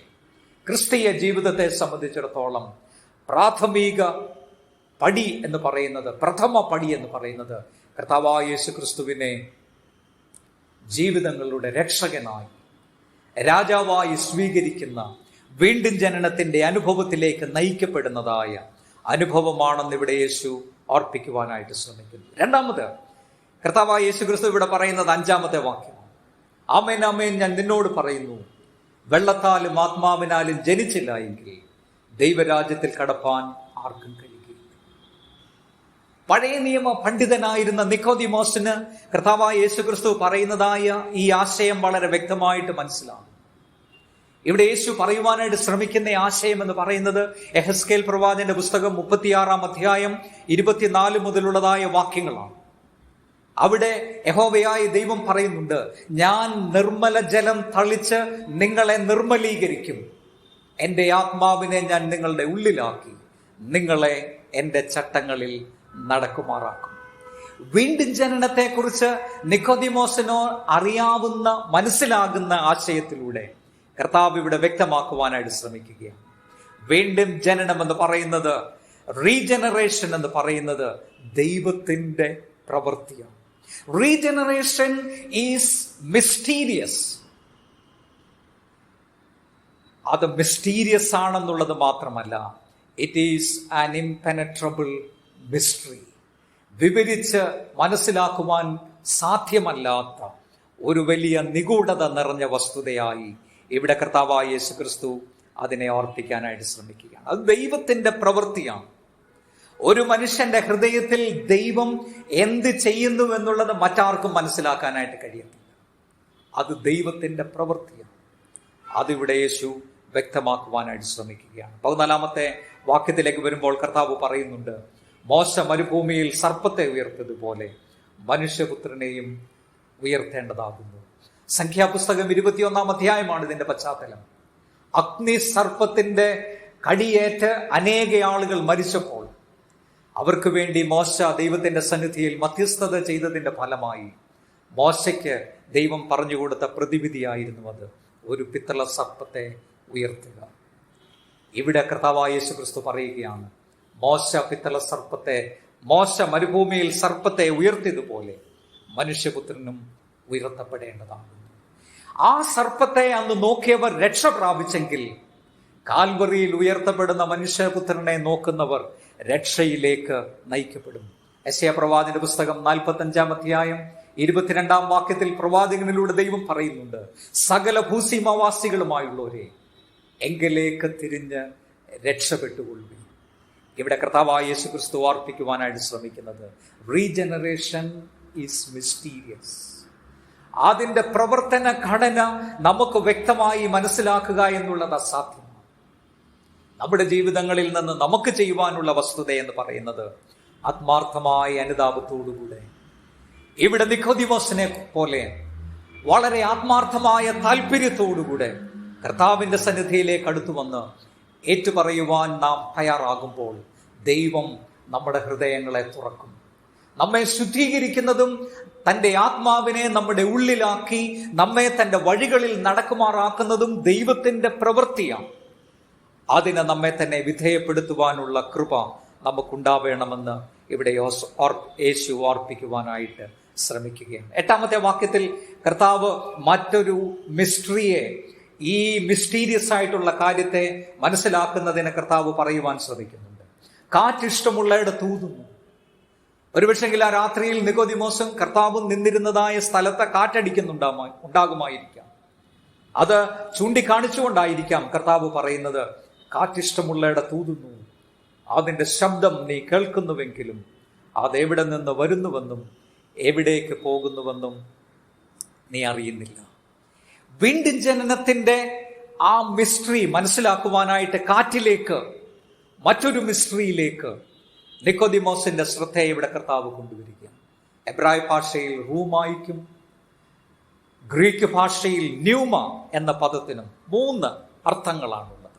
കാറ്റ്, ആത്മാവ്, ശ്വാസം. ഇവിടെ കാറ്റ് എന്ന് കർത്താവ് പറയുന്നത് പരിശുദ്ധാത്മാവിന്റെ പ്രതീകമായിട്ടാണെന്നത് നമുക്ക് വളരെ വ്യക്തമായിട്ടറിയാം. അതുകൊണ്ട് ദൈവത്തിന്റെ പ്രവൃത്തിയും കാറ്റ് എവിടെ നിന്ന് വരുന്നുവെന്നും എവിടേക്ക് പോകുന്നുവെന്നും നാം അറിയുന്നില്ല. എന്നാൽ അതിന്റെ ശബ്ദം നാം കേൾക്കുന്നു. അതിന്റെ ഗതിക്ക് നാം നമ്മെ തന്നെ സമർപ്പിച്ച് നിൽക്കുന്നതായ സമയത്ത് ദൈവം തന്റെ പ്രവൃത്തിയെ നമ്മിൽ നിവർത്തിക്കും എന്നത് യേശു ഇവിടെ വ്യക്തമാക്കുകയാണ്. അവസാനമായിട്ട് ഒരു കാര്യം കൂടി ഈ വേദഭാഗത്തിന്റെ വെളിച്ചത്തിൽ നമുക്ക് ചിന്തിക്കുവാനായിട്ട് കഴിയണം. How do we know that it happened? ഈ വീണ്ടും ജനനത്തിന്റെ അനുഭവം, രക്ഷയുടെ അനുഭവത്തിലേക്ക് പ്രവേശിക്കുന്നതായ അവസ്ഥ നമ്മുടെ ജീവിതങ്ങളിൽ സാധ്യതമായെന്ന് എങ്ങനെ നമുക്ക് മനസ്സിലാക്കുവാനായിട്ട് കഴിയും? ദൈവം ഒരു വ്യക്തിയുടെ ഹൃദയത്തിൽ ചെയ്യുന്നത് മറ്റാർക്കും മനസ്സിലാക്കാനായിട്ട് കഴിയുകയില്ല. എന്നാൽ അത് വ്യക്തമാക്കപ്പെടുന്നത് ജീവിതത്തിന്റെ മാറ്റത്തിലൂടെയാണ്. കർത്താവ് തന്നെ പറഞ്ഞു, വൃക്ഷത്തെ അതിന്റെ ഫലം കൊണ്ട് അറിയാം. നാം സൺഡേ സ്കൂൾ കുഞ്ഞുങ്ങളെയൊക്കെ പഠിപ്പിക്കുന്ന ഒരു പാട്ടുണ്ടല്ലോ, great change since I was born. നമ്മുടെ ജീവിതങ്ങളിൽ നമുക്ക് അനുഭവവേദ്യമായി തീരുന്ന ആ ഒരു വലിയ മാറ്റം, നമ്മുടെ സമീപനങ്ങളിൽ ഉണ്ടാകുന്നതായ മാറ്റം, ദൈവത്തോടുള്ള നമ്മുടെ സമീപനത്തിൽ, ദൈവത്തോടുള്ള സ്നേഹം കൊണ്ട് നമ്മുടെ ഹൃദയം നിറയപ്പെടുന്നതായ ഒരു അനുഭവം, അതുപോലെ പാപത്തെക്കുറിച്ചുള്ള നമ്മുടെ കാഴ്ചപ്പാട്, ദൈവം പാപത്തെ കാണുന്നത് പോലെ പാപത്തെ കാണുവാനുള്ളതായ ഒരു കാഴ്ചപ്പാട് നമുക്കുണ്ടാവും. 4-ാം സങ്കീർത്തനത്തിൽ ദാവീദ് രാജാവ് പറയുന്നുണ്ട്, നടുങ്ങുവിൻ, പാപം ചെയ്യാതിരിപ്പിൻ. നിക്കോദിമോസിന്റെ ജീവിതാനുഭവം തന്നെ ഈ വേദഭാഗത്ത് ചിത്രീകരിച്ചിരിക്കുമ്പോൾ, വിവരിക്കപ്പെട്ടിരിക്കുന്നതായ സമയത്ത് ഇവിടെ നാം കാണുന്നതായ ഒരു കാര്യമുണ്ട്. നിക്കോദിമോസ് ശ്രേഷ്ഠനായ ഉപദേഷ്ടാവായിരുന്നു. എന്നാൽ കർത്താവ് പറഞ്ഞ പല ആശയങ്ങളും തനിക്ക് ഗ്രഹിക്കുവാനായി കഴിയാതെ വന്നതായ സന്ദർഭത്തിലാണ് 10-ാമത്തെ വാക്യത്തിൽ യേശു അവനോട് പറയുന്നത്, നീ ഇസ്രായേലിന്റെ ഉപദേഷ്ടാവായിട്ടും നീ ഇത് അറിയുന്നില്ലയോ? കർത്താവുമായിട്ടുള്ള വ്യക്തിപരമായ ബന്ധത്തിലേക്ക്, ഈ ആത്മീയ ജനനത്തിലേക്ക്, വീണ്ടും ജനനത്തിന്റെ അനുഭവത്തിലേക്ക് നാം പ്രവേശിക്കുമ്പോൾ we will have a new spiritual sensibility and identity. ഇരുട്ടിൽ നിന്ന് പ്രകാശത്തിലേക്ക്, പത്രോസ് അപ്പോസ്തലൻ അതിനെ വിവരിക്കാനായിട്ട് ശ്രമിക്കുന്ന പദപ്രയോഗങ്ങളും അത് തന്നെയാണ്. പ്രവേശിക്കുന്നതായ ഒരനുഭവം പോലെ സാധ്യതമായി തീരുന്നതായ ഒരനുഭവം. ഇത് കാണുവാൻ, വ്യക്തമാക്കുവാൻ, ദൃശ്യഭാവത്തിൽ അതിനെ മനസ്സിലാക്കുവാൻ ഒരുപക്ഷെങ്കിൽ നമുക്ക് സാധ്യമല്ലായിരിക്കാം. പക്ഷെങ്കിൽ അത് ജീവിതത്തിൽ ഉളവാക്കുന്നതായ മാറ്റം എന്നത് വിപ്ലവാത്മകമാണ്. നിക്കോദിമോസിന്റെ തന്നെ ചരിത്രം നാം നോക്കുമ്പോൾ, യോഹന്നാൻ 2 പ്രാവശ്യം കൂടെ നിക്കോദിമോസിനെ കുറിച്ച് പറയുവാൻ ശ്രമിക്കുന്നു. ആ അനുഭവങ്ങൾ നാം വായിക്കുമ്പോൾ നമുക്കറിയാം, ഇത് നിക്കോദിമോസിന്റെ ജീവിതത്തിൽ വരുത്തിയ മാറ്റം എത്ര വലുതായിരുന്നുവെന്ന്. അതുകൊണ്ട് വളരെ സുപരിചിതമായി ഈ വേദഭാഗം നാം ശ്രദ്ധിക്കുമ്പോൾ 2-3 കാര്യങ്ങൾ. ഒന്ന്, കർത്താവ് ഓർപ്പിക്കാനായിട്ട് ശ്രമിക്കുന്നത്, വീണ്ടും ജനനം പ്രാപിക്കുക എന്നത്, രക്ഷയുടെ അനുഭവത്തിലേക്ക് പ്രവേശിക്കുക എന്നത് അനിവാര്യമാണ്. Regeneration is essential. 2, regeneration is mysterious. 3, നമ്മുടെ ജീവിതങ്ങളിൽ നമുക്കും നമ്മുടെ ചുറ്റുപാടുമുള്ളവർക്കും നമ്മിലുണ്ടാകുന്നതായ മാറ്റം അത് ഒരു ദൃശ്യമാകുമ്പോൾ, റീജനറേഷൻ ഈസ് ഇൻവിസിബിൾ, അത് അദൃശ്യമാണ്. ദൈവം ചെയ്യുന്ന പ്രവൃത്തി മനസ്സിലാക്കാൻ, കാണാൻ മറ്റാർക്കും കഴിയുകയില്ല. എന്നാൽ അത് വരുത്തുന്ന മാറ്റം അതെല്ലാവർക്കും അനുഭവവേദ്യമായി തീരുന്നതായ ഒരു വസ്തുതയാണെന്നതിന് യാതൊരു സംശയമില്ല.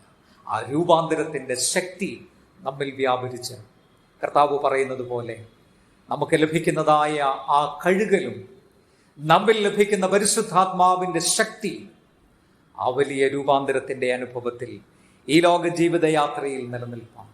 നിക്കോദീമോസിന്റെ ജീവിതത്തിന്റെ പിൽക്കാല അനുഭവത്തിൽ നാം കാണുന്നത് പോലെ കർത്താവിൻ്റെ ഉത്തമ സാക്ഷിയായി കർത്താവിന് വേണ്ടി നിലനിൽക്കുന്ന ആ ഒരു ശക്തമായ നിലപാടുകളിലേക്ക് നയിക്കപ്പെടുന്ന അനുഭവമായി വീണ്ടും ജനനത്തിന്റെ അനുഭവം നമ്മുടെ ജീവിതങ്ങളിൽ തീരുവാൻ ദൈവം ഇടയാക്കട്ടെ. അതിന് ദൈവത്തിന്റെ പരിശുദ്ധാത്മാവ് നമ്മെ എല്ലാവരെയും സഹായിക്കുമാറാകട്ടെ. ഇപ്പോൾ പിതാവായ ദൈവത്തിനും പുത്രനായ ദൈവത്തിനും പരിശുദ്ധാത്മാവായ സകല ബഹുമാനവും മഹത്വവും കാലാവസാനം കൂടാതെ ഉണ്ടായിരുന്നു. വിശ്വാസ പ്രമാണം നമുക്ക് ചേർന്ന് ചൊല്ലാം. സർവശക്തിയുള്ള പിതാവായി ആകാശത്തെയും ഭൂമിയെയും സൃഷ്ടിച്ചവനായ ദൈവത്തിൽ ഞാൻ വിശ്വസിക്കുന്നു. അവന്റെ പുത്രനായി നമ്മുടെ കർത്താവായ യേശുക്രിസ്തുവിലും ഞാൻ വിശ്വസിക്കുന്നു. ഇവൻ പരിശുദ്ധാത്മാവിനാൽ കന്യകമറിയിൽ ഉത്പാദിപ്പിക്കപ്പെട്ട് ജനിച്ചു. ദിവസത്തെ കീഴിൽ കൃഷ്ണനോട് മരിച്ചു അടക്കപ്പെട്ടു. അവൻ പാതാളത്തിലേക്ക് ഇറങ്ങി. ഒന്നാം ദിവസം മരിച്ചവരിൽ നിന്ന് പിന്നെയും ഉയർത്തെഴുന്നേറ്റു. സ്വർഗ്ഗത്തിലേക്ക് കയറി സർവശക്തിയുള്ള പിതാവായ ദൈവത്തിന്റെ വലത്ത് ഭാഗത്തിരിക്കും.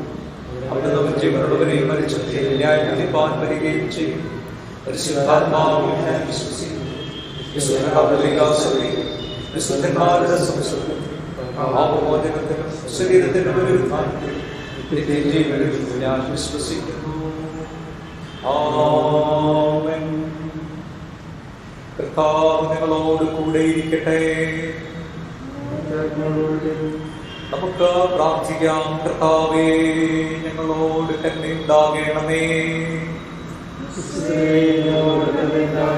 കർത്താവേ, ഞങ്ങളോട് കരുണയുണ്ടാകണമേ. സ്വർഗസ്ഥനായ ഞങ്ങളുടെ പിതാവേ, നിന്റെ നാമം ശുദ്ധീകരിക്കപ്പെടണമേ.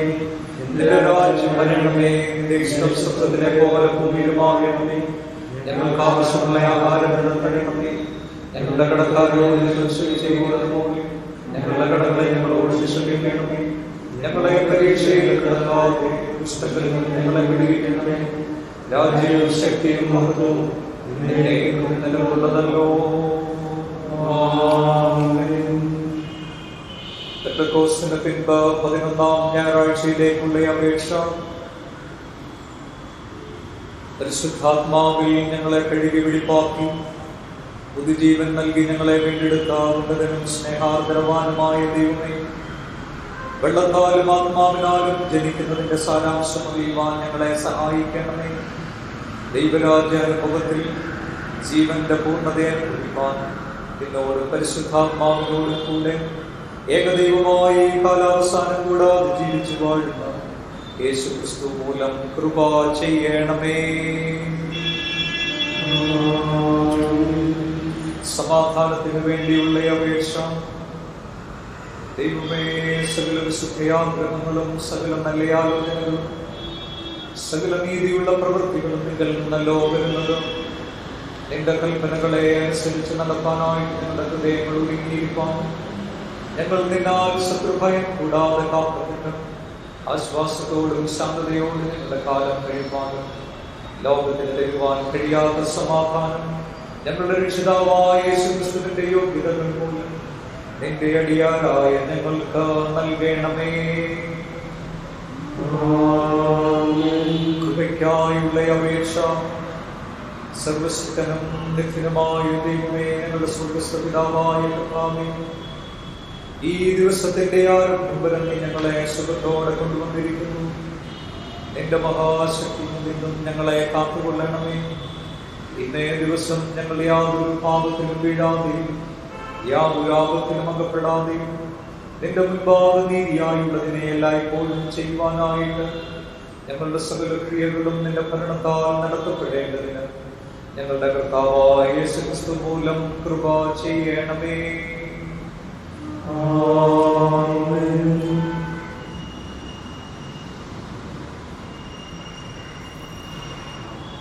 ഈ ആഴ്ചയിൽ പിറന്നാൾ വിവാഹ വാർഷികം ആഘോഷിക്കുന്നവരെ ദൈവസന്നിധിയിലോർത്ത് നമുക്ക് പ്രാർത്ഥിക്കാം.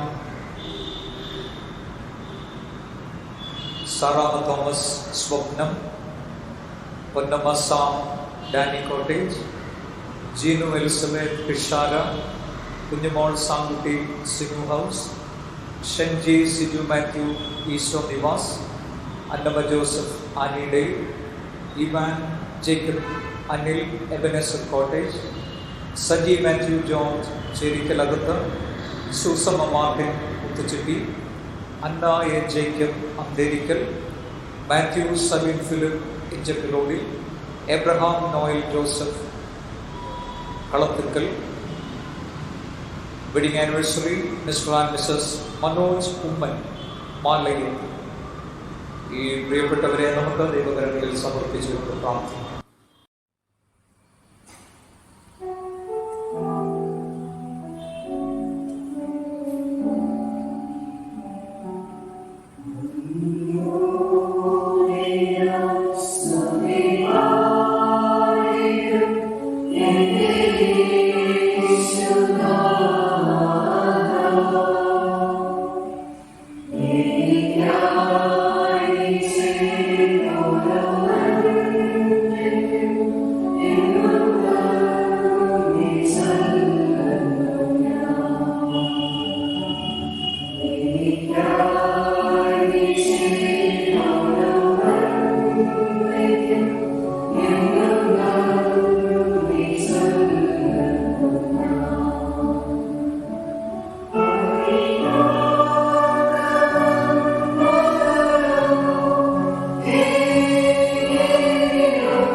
ഞങ്ങളുടെ സൃഷ്ടാവും ഞങ്ങളെ പരിപാലിക്കുന്നവനുമായ സ്വർഗീയ പിതാവേ, ഞങ്ങളുടെ ജീവിതത്തിന്റെ നാളുകൾ പെരുകുന്നത് അവിടുത്തെ കൃപ കൊണ്ട് മാത്രമാകുന്നുവല്ലോ. പിറന്നാളും വിവാഹ വാർഷികവും കൊണ്ടാടുന്ന ഈ നിന്റെ മക്കളെ സ്തോത്രത്തോടുകൂടെ തൃക്കരങ്ങളിൽ ഭരമേൽപ്പിച്ച അടിയങ്ങൾ പ്രാർത്ഥിക്കുന്നു. ജീവിതത്തിന്റെ കഴിഞ്ഞ കാലമെല്ലാം, പ്രത്യേകിച്ച് കഴിഞ്ഞ ഈ ഒരു വർഷക്കാലത്തെ ജീവിതത്തിൽ നിങ്ങളിൽ നിന്ന് ഈ നിന്റെ മക്കൾ അനുഭവിച്ച എല്ലാ നന്മകൾക്കും അനുഗ്രഹങ്ങൾക്കായും സ്തോത്രം. ജീവിതയാത്രയിൽ അവിടുന്ന് സഖിയും വഴികാട്ടിയുമായി നിന്റെ മക്കളോട് കൂടെ ഇരുന്ന് അവരെ പരിപാലിച്ച വിധങ്ങൾക്കായിട്ട് ഞങ്ങൾ അങ്ങേ സ്തുതിക്കുന്നു. പുതുവർഷത്തിന്റെ നാളുകളും അനുഗ്രഹത്തോടെ ജീവിപ്പാൻ നിന്റെ മക്കളെ സഹായിക്കണമേ. തിരുമുൻപിൽ നന്ദിയുള്ളവരായി, തൃപ്തിയുള്ളവരായി, പൂർണ്ണമായി അവിടുത്തെ നാമത്തിന്റെ മഹത്വത്തിനു വേണ്ടി സമർപ്പിക്കപ്പെട്ടവരായി ജീവിപ്പാൻ നിന്റെ ദാസർക്ക് അവിടുത്തെ കൃപ നൽകണമേ. ഈ പ്രിയപ്പെട്ടവർ ഓരോരുത്തരുടെയും ജീവിതത്തിന്റെ സാഹചര്യങ്ങൾ, അവരുടെ ജീവിതത്തിന്റെ ആവശ്യങ്ങൾ അവിടുന്ന് പൂർണ്ണമായി അറിയുന്ന ദൈവമാകിയാൽ സ്തോത്രം. അവിടുത്തെ ദിവ്യമായ കരുതലും കാവലും നിന്റെ മക്കൾക്കെല്ലാം ലഭിപ്പാൻ അവിടുന്ന് സഹായിക്കണമേ. യേശുവിന്റെ നാമത്തിൽ അടിയങ്ങളുടെ പ്രാർത്ഥന കേൾക്കണമേ. ആമേൻ. മധ്യസ്ഥ പ്രാർത്ഥനയ്ക്കായി അല്പസമയം നമുക്ക് വേർതിരിക്കാം.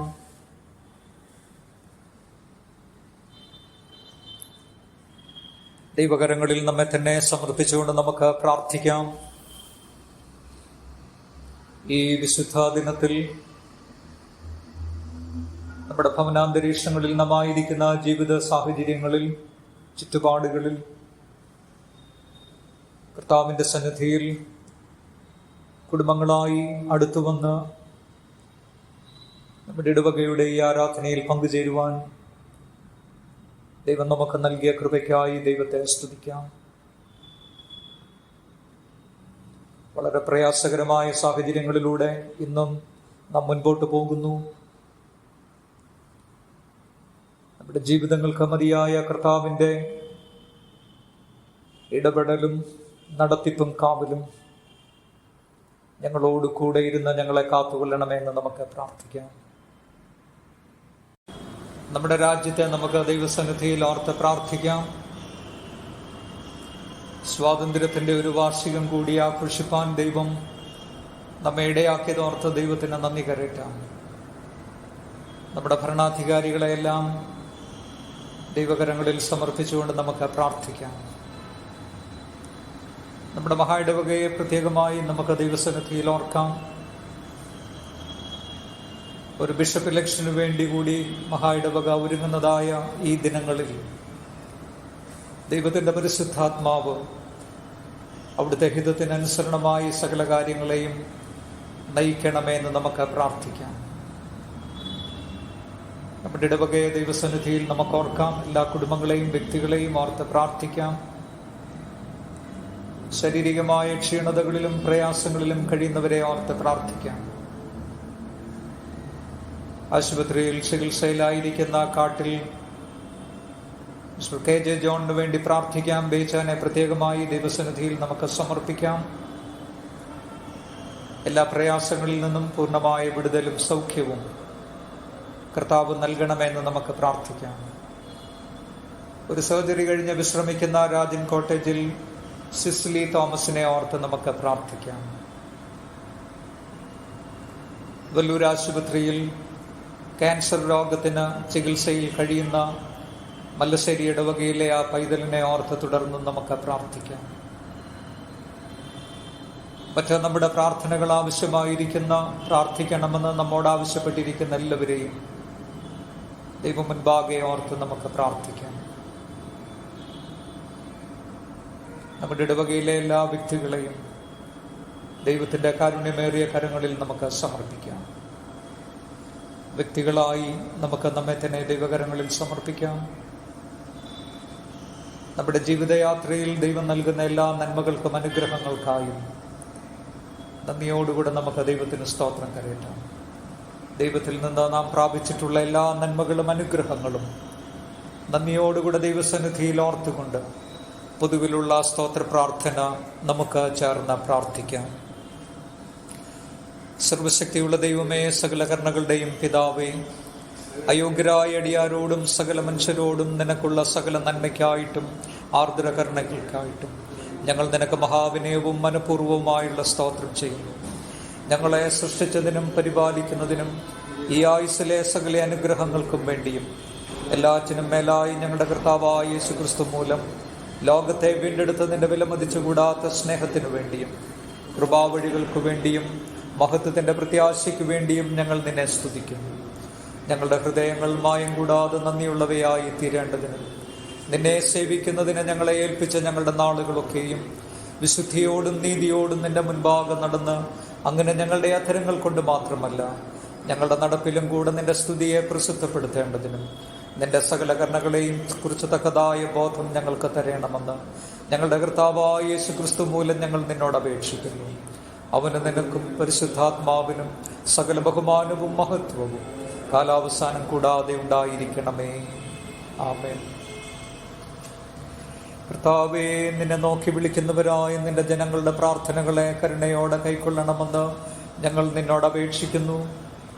ഇന്നിന്ന കാര്യങ്ങളെ ചെയ്യേണ്ടതാകുന്നുവെന്ന് അവർ കണ്ടറിയുവാനും അവയെ വിശ്വസ്തയോടെ നിവർത്തിപ്പാൻ അവർക്ക് കൃപയും ശക്തിയും ലഭിപ്പാനും ഞങ്ങളുടെ കർത്താവായ യേശു മശീഹ മൂലം കൃപയരുളണമേ. ആമേൻ. നമ്മുടെ കർത്താവായ യേശു ക്രിസ്തുവിൻ്റെ കൃപയും ദൈവത്തിൻ്റെ സ്നേഹവും പരിശുദ്ധാത്മാവിൻ്റെ കൂട്ടായ്മയും നാം എല്ലാവരോടും കൂടെ ഇരിക്കുമാറാകട്ടെ. ആമേൻ. 234 കീർത്തനം.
നമുക്ക് പ്രാർത്ഥിക്കാം. ഞങ്ങളെ അതിവാത്സല്യമായിട്ട് സ്നേഹിക്കുന്ന കർത്താവേ, സ്വർഗീയ പിതാവേ, ഈ വിശുദ്ധ ദിനത്തിന്റെ പ്രഭാതത്തിലും അങ്ങേ ആരാധിക്കാനായി അവിടുന്ന് ഞങ്ങൾക്ക് ഒരുക്കി തന്ന അവസരത്തിനായിട്ട് നന്ദിയോടെ സ്തോത്രം. ഞങ്ങൾക്ക് ശാരീരികമായ ആരോഗ്യവും അങ്ങേ ആരാധിക്കാൻ അനുകൂലമായ സാഹചര്യങ്ങളും അവിടുന്ന് ഒരുക്കി തന്നു. ഞങ്ങളായിരിക്കുന്ന ഇടങ്ങളിൽ ഇരുന്നു കൊണ്ട് ഞങ്ങൾ അങ്ങേ ആരാധിക്കുന്നുവെങ്കിൽ അവിടുത്തെ കൃപയെ അനുഭവിപ്പാൻ ഈ പ്രഭാതത്തിൽ അവിടുന്ന് ഞങ്ങൾക്ക് തന്ന എല്ലാ നന്മകൾക്കായും കർത്താവെ ഞങ്ങൾ അങ്ങേ സ്തുതിക്കുന്നു. അങ്ങയെ പാടി സ്തുതിപ്പാനും ഞങ്ങളുടെ ആവശ്യങ്ങൾ തൃക്കരങ്ങളിൽ സമർപ്പിച്ച് പ്രാർത്ഥിക്കുന്നു. അവിടുത്തെ മാറ്റമില്ലാത്ത വചനം അവിടുത്തെ മകനിലൂടെ ശ്രമിക്കുന്നു. ഞങ്ങളെ സഹായിച്ചതോർത്ത് സ്തോത്രം. കർത്താവെ, ഈ ദിവ്യമായ അനുഭവത്തിൽ ഞങ്ങളുടെ ജീവിതത്തിൽ എന്നും നിലനിൽക്കണം. അവിടുത്തെ പരിശുദ്ധാത്മാവ് ഞങ്ങളെ സഹായിക്കണമെന്ന് പ്രാർത്ഥിക്കുന്നു. ദൈവകരങ്ങളിൽ ഞങ്ങളെ തന്നെ പൂർണ്ണമായി ഏൽപ്പിച്ചിട്ടുണ്ട്. യേശുവിന്റെ നാമത്തിൽ അടിയങ്ങളുടെ പ്രാർത്ഥന കേൾക്കണമേ. നമ്മുടെ കർത്താവിന്റെ രക്ഷിതാവുമായ യേശുമിശിഹായുടെ കൃപയും പിതാവായ ദൈവത്തിന്റെ സ്നേഹവും പരിശുദ്ധാത്മാവിന്റെ കൂട്ടായ്മയും കാവലും നാം എല്ലാവരോടും കൂടെ ഇരിക്കുമാറാകട്ടെ.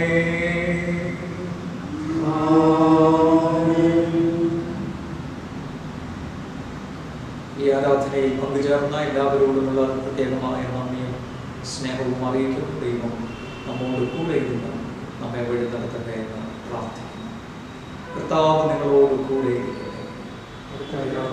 നമുക്ക് സമാധാനത്തോടെ പോകാം.